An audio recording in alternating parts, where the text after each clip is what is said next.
dan rekan-rekan saya di sini meminta tolong kepada Ibu untuk menjadi narasumber untuk tugas wawancara mata kuliah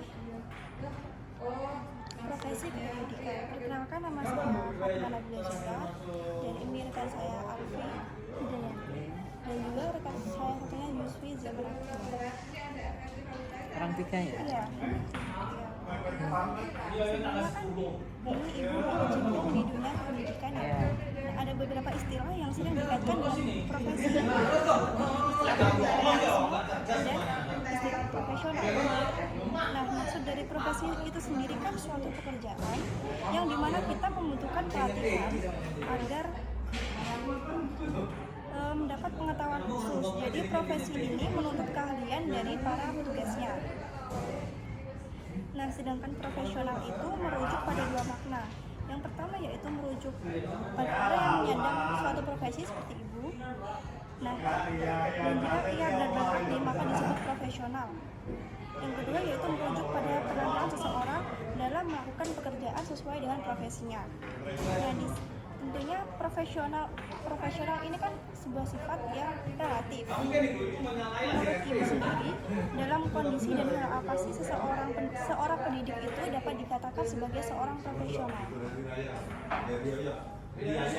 Ini menurut saya ya, yang dikatakan profesional itu ya sesuai dengan bidangnya, salah satu menguasai bidangnya juga ya. Jadi selain tidak mesti harus orang tua ya kan? Yang penting seorang guru profesional itu ya menguasai bidang profesinya. Nah, intinya itu. Lalu kan juga ada istilah profesionalisme.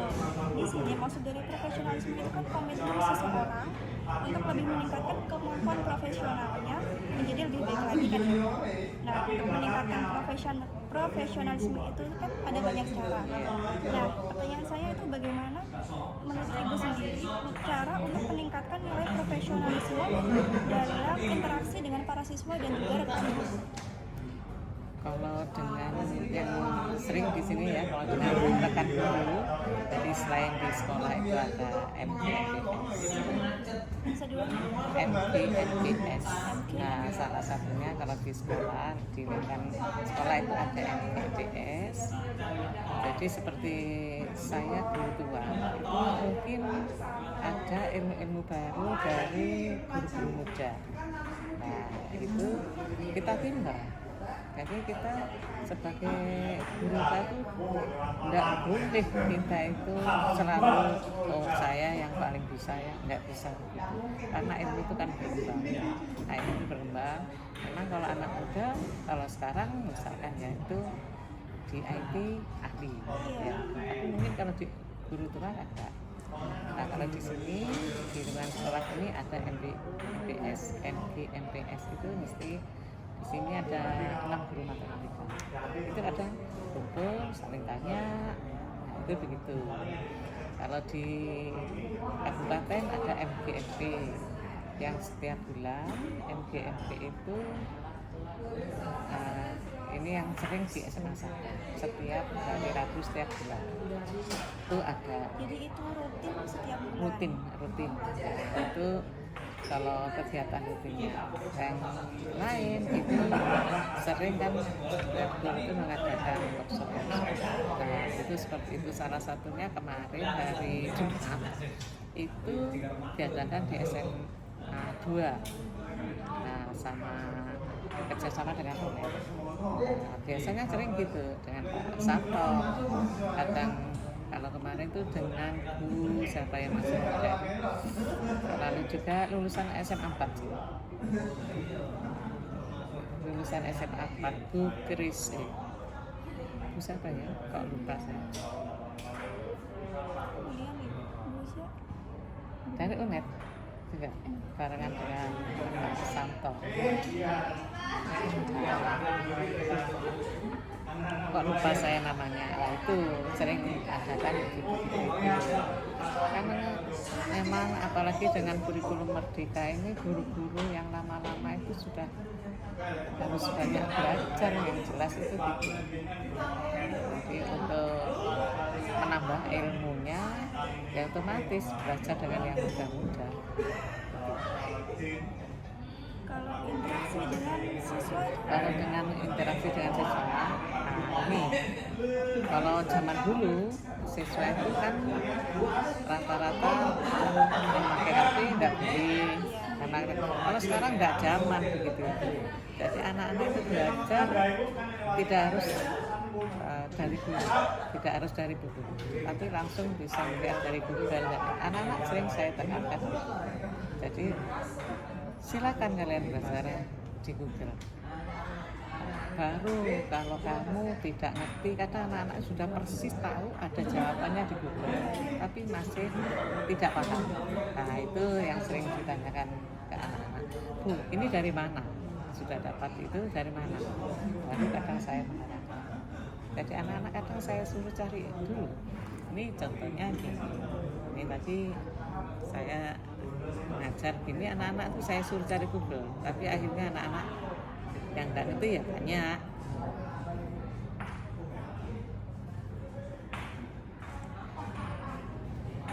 Nah ini misalkan anak-anak saya kelompok, saya suruh mencari grafik-grafik, saya pas materi persamaan grafik yang bermacam-macam ya, saya tugaskan masing-masing kelompok 2 soal.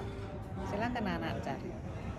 Baru habis itu dapat dari mana langsung saya tanya, karena soalnya beda-beda langsung saya dulu terangkan ke temannya sekali gantian.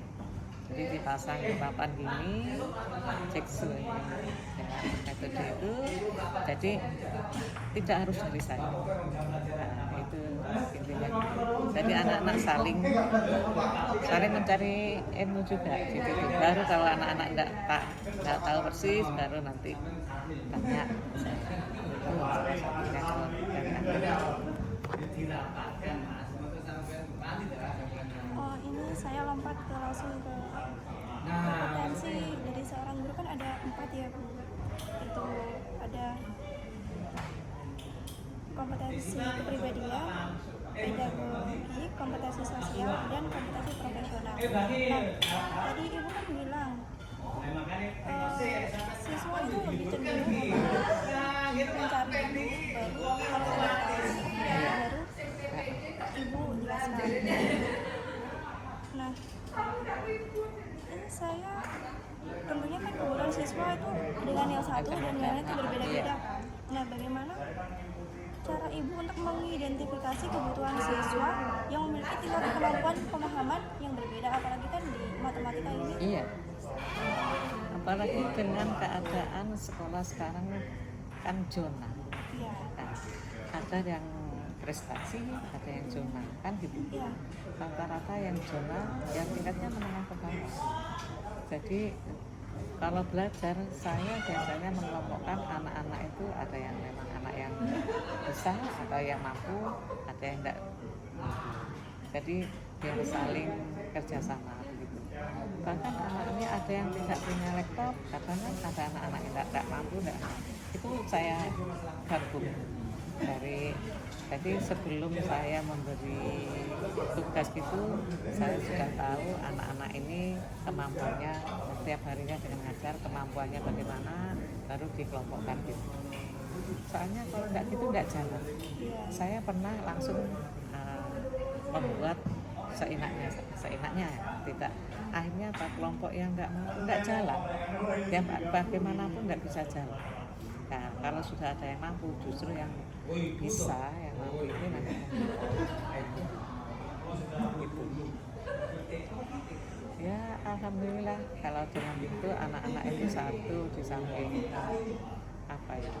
tidak ada perbedaan, anak-anak itu termasuk juga kerjasamanya ya bagus, termasuk juga sosialnya, nah itu jalan. Nah, selanjutnya itu bagaimana cara Ibu untuk mengevaluasi hasil belajar siswa, baik itu secara individu atau kelompok yang sudah Ibu jelaskan tadi, dan jika hasil tersebut dirasa kurang, itu bagaimana? Nah, untuk mengevaluasi